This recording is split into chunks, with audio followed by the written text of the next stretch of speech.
Joining me now is US expert and National Security Advisor at Bondi Partners with Joe Hockey, Mark Watson. Mark, thanks so much for your time, as always. The second impeachment is really, interesting theatre, but it doesn't look like it's going to be successful. I've read some analysis today that suggested if it was a secret ballot that he might be impeached, but there's so many Republicans still worried about the clout of Donald Trump that they won't. Yeah, that's an interesting point. Each member of Congress and the Senate now on the Republican side of the House has to mark out some clear territory about how they're going to respond to the presidency of Donald Trump and the legacy that the president left behind. You're absolutely right. There's no way that the Democrats are going to win this vote in the Senate the way things are, which means that it is more about the theatre than the substance. I think that, like most things in America at the moment, it's dividing the country. There are some people who are still feel that the president's getting a raw deal here. There are some who want to see the former president held to account for something, anything, but particularly around January 6th. And there's a whole bunch of people in the middle, I think, who just want it to be over. Yeah. And for Joe Biden, then, how does he play this? Because he wants to show that he's not being distracted by this either as he implements his agenda. I think if Joe Biden had his druthers, he would rather this didn't happen the way it's happening. He has got a very strong program that he's rolling out on a daily basis. He's got a lot of good messaging to put out to the American people. This is a little bit of a distraction for him, but he also has to recognise that the Democratic Party has a very strong progressive base now that really wants to see, as I say, some form of accountability for the former president. We'll get into the Biden agenda in a moment.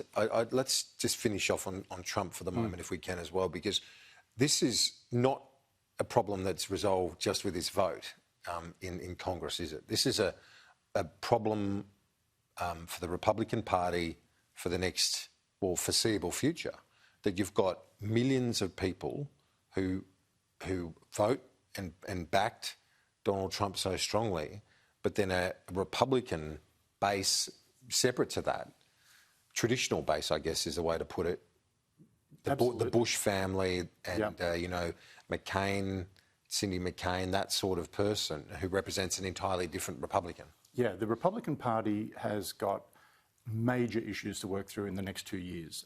In 2 years' time, there'll be the midterm elections. Historically, you would think that a party, the Republicans, having lost the presidency, would come back, take enough votes in the House to take back the House. That is looking very decidedly uncertain because it's not clear yet with the people who are responsible for setting up the candidates for election. How are they viewing all this? We've already seen some town halls that new members of Congress have had, and they have been given a roasting by Trump supporters. So there is still that very strong base. What does the Republican Party do? Do they try to have a Trump faction and a non-Trump faction? Do they risk having Donald Trump setting up some kind of independent third party? They have a lot of very serious political issues to work through. You have been a student of US foreign policy for a long time. Many of our viewers would know, you served in the embassy in Washington and elsewhere over the years. What do you make of the foreign policy markers from Joe Biden thus far? Well, it's typical of what he's doing in his administration more broadly, which is he came to power with a well-worked-through set of policy priorities, policy papers. He knew who he wanted to appoint to key positions, and he's been able to get most of those through pretty quickly through the process. And now he's working through all those things that he said he would do during the campaign, the things that will differentiate him from the previous administration. He made a very strong policy statement, almost a statement of a new Biden doctrine on the 4th of February. A number of key points came out of it. One is he wants to put diplomacy and multilateralism back at the centre of US foreign policy. And he wants to rub away any difference between international policy and domestic policy. He wants his foreign policy built on the core values of his domestic policy, respect for universal human rights, liberalism, the democratic ideal. For Australia, he's already made some very significant statements. One is he's having a defence posture review, a force to look at the dispersal of US forces around the world. Are they in the right places? I wouldn't be surprised out of that if we got a request, say, for more troops and for deployment of material in Australia. He came out swinging at China. His speech on the 4th of February was full of references to confronting China. He spoke about a new moment of advancing authoritarianism and US role in confronting that. you know, it really was strong stuff, and leaders in Beijing in particular, but Moscow as well, will not be welcoming the comments that he's made so far. Yeah, it has not been any weakening in that posture towards China, and it has been certainly a strengthening of a position on climate.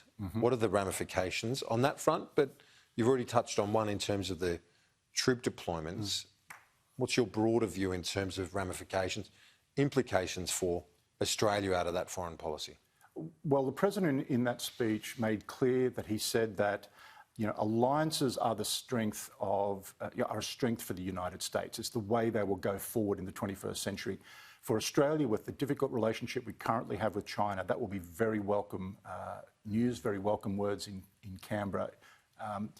The other thing on climate change is, he said in this speech that it is an existential threat.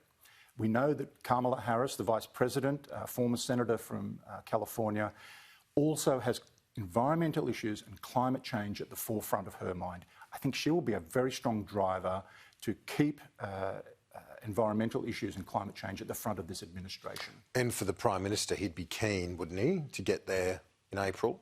Yes, for that climate absolutely. summit, to get some face time early on in the presidency? Is that fair to say? Absolutely. And look, we don't know exactly what was said between the President and the Prime Minister, but I'm sure climate change got a run in there somewhere. It could be coincidence that we've seen the Prime Minister's own words around climate change soften a little bit, talking about aspirations for zero emissions by 2050.